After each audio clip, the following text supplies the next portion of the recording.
Hey everyone, I'm here in Cartersville, Georgia at the Oak Hill Cemetery, and we're here to see the grave of someone who has a past that is, or lived a life that is kind of squirrely. They were an advocate for women's rights, whether it's equal pay, women's suffrage, and the prohibition of alcohol. They were also a slave owner and a supporter of lynching in the United States. They were also the first female senator to hold office. Even more interesting than that, they hold the shortest term in office, and that is 1 day. And that's the grave of Rebecca Latimer Felton. So we're going to go over here, take a look at her grave. She's buried with pretty much her entire family. It looks like the graves where her children are. She lived longer than most of her children. So we're going to go over here and check it out and just kind of read up some more on her life. Alright, and here we are approaching the grave of Rebecca Latimer Felton. And before we start reading about all the specifics of what she did in her life, take a look at the grave itself and the grave surrounding it. It says that Rebecca Latimer Felton was born in 1835 and passed in 1930. So she lived to be 95 years old. It says right here, her husband was born in 1823 and died in 1909. And her husband was a prominent figure as well. He actually had his doctorate's degree, so it'd be Dr. William Harold Felton. But her family is buried next to her, and we're going to take a look at that real quick. Alright. So it is facing the other way, so we'll have to walk around. Just don't want to walk on these graves, but right here is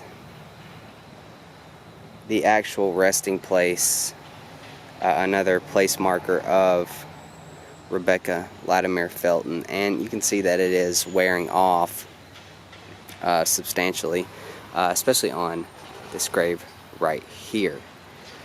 So we're going to actually walk around and read these. So right here it seems to be the actual resting place of her husband. It seems says William Harold Felton, 1823 to 1909. So under here would be the final resting place of Rebecca's husband. And right here you'll see one of her sons, John Latimer Felton, who was born in 1854 and died in 1865. It does say 1865, but he only would have been,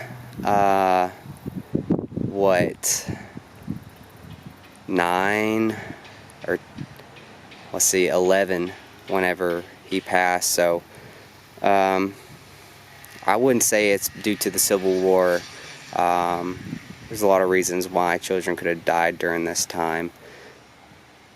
And you can see right here, it doesn't look like it's broken off. It just looks like there's a smaller place marker for the children of Rebecca Latimer Felton. So we'll keep walking around. And here are, you can definitely see that these are wearing down quite a bit. Miss Mary Felton and John Felton. I'm not able to see who these people are because it's obviously not going to be the parents of Rebecca Felton. These are Feltons, and they were born, one says born 1798, I believe, and died in 1859. So I want to say that these are the parents of her husband. Yes, and we see right here a soldier in the Battle of 1812, but they passed in 1870. And we'll go on to see the graves of her children. So those would be her in-laws right here. These are her children. We have Retha Rose Krim Felton, 1875 to 1927. Howard Aaron Felton, says MD, so he lived long enough and he got his doctorate's degree, became a practicing doctor. Lillian W. Felton, 1893 to 1878, or 1978, my mistake, lived quite a while. And William Harold Felton, May 4th, 1895 to January 31st, 1948, also lived for quite a while. Now, as we're looking at the center mini mausoleum of Rebecca Latimer Felton, you see on the right hand side facing it is the place marker for Rebecca, as well as her in-laws and her children. And then on the other side you would see the place marker for her husband, William Felton. So I'm not sure if right here this mini mausoleum was placed after and their bodies were moved inside of it, or if their bodies remain inside or under these place markers. If anyone knows anything about that, just leave a comment in the comment section, just to let me know and let others know. This is the Oak Hill Cemetery in Cartersville, Georgia, and this is the Felton plot, so obviously she is going to be buried with other Feltons, her in-laws. I don't see any of her parents buried here. That would be at the Latimer plot. But carrying on, Rebecca Latimer Felton was probably one of the most prominent women in Georgia during the Progressive era. She held the Senate floor and was sworn in on November 21st, 1922, and served for only 24 hours. She was 87 years old at the time, so she was definitely at the end of her life. She passed away 8 years later. This is the only time that a woman had been appointed to Senate in Georgia since the famous or infamous Kelly Loeffler, when she was appointed in 2020. Her husband, William, was actually a member of the United States House of Representatives and Georgia House of Representatives, and she ran his campaigns. So she was familiar with politics in Georgia to a certain degree. Her husband did not get to see her time in office because he had already passed.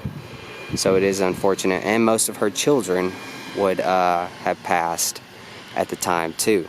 But she was a prominent woman in society across the United States, especially in Georgia. She was an advocate for prison reform and women's suffrage, as well as educational modernization. Now, what makes her a little more problematic today is she was a white supremacist and a slave owner, and she spoke out in favor of lynching. Some of the things that she supported and spoke out heavily for and against was ranging from prohibition to equal pay for equal work. Felton died in 1930, but there is video footage of her.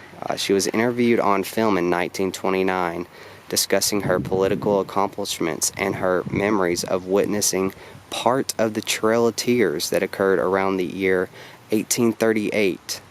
After dedicating over 5 decades to white women's suffrage, Felton returned to Cartersville and continued to write and lecture until her final days, finishing her book, The Romantic Story of Georgia's Women Only, shortly before her death. She died in Atlanta in 1930. Her remains were interred in the Oak Hill Cemetery here in Cartersville, Georgia. Now, it's fairly obvious that Rebecca Latimer Felton was a somewhat problematic person, but had it not been for her, who knows the progress the women's movement would have made, especially here in the South. She was a woman that really called out Southern men for their hypocrisy, because they claimed to be so chivalrous, yet they did not believe in women's rights, equal pay, and women's right to be able to vote for political office. Most men of this time still believe that women should be at home and should be the caretaker of the children. But Rebecca Latimer Felton called them out.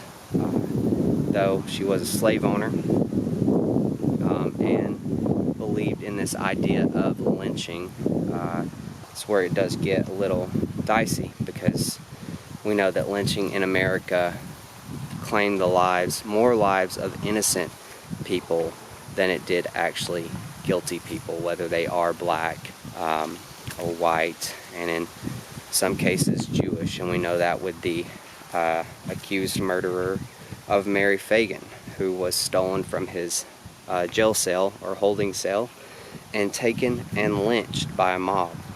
But I encourage everyone to do some research on Miss Felton and find some specific cases of her life. Like I said, she was problematic, but she did a lot of stuff for women in the South. But we're just going to leave it at that. So if you like this video, please like and subscribe. If you want to see the other places that I've been to, click the link in the comment section and it'll take you to an interactive map. If there is any place you want to see me document, leave a comment in the comment section. But for now, thanks for watching, everyone.